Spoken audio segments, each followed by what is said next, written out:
Après que nous ayons étudié les structures conditionnelles, qui sont donc des structures majeures dans de nombreux langages de script et de programmation, donc je vous rappelle que je fais là implicitement référence aux structures if et switch, nous allons voir maintenant ce qui est souvent considéré comme la deuxième structure la plus importante dans de nombreux langages de programmation et de script. Il s'agit des structures itératives. Alors, qu'est-ce qu'une structure itérative? C'est une structure qui permet de boucler une certaine opération. C'est-à-dire de dire, par exemple, tant que tu n'es pas arrivé à tel résultat, eh bien, continue d'essayer ceci. Ou tant que tu n'es pas arrivé à telle limite, continue de faire tel calcul. Ou tant que cette condition n'est pas satisfaite, continue de le faire telle manipulation.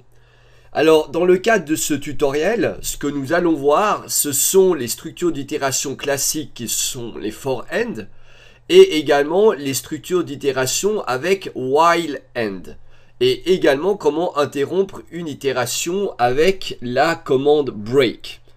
Alors, pour info, par rapport à des questions qui sont souvent posées dans les formations, MATLAB, dans son langage de script du moins, n'a pas, à ma connaissance, de structure itérative de type for each. Donc attention, le for n n'est pas la même chose que le for each.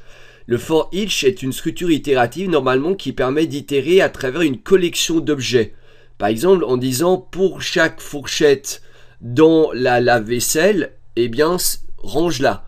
Ça, c'est une structure de type for each car on itère sur une collection d'objets.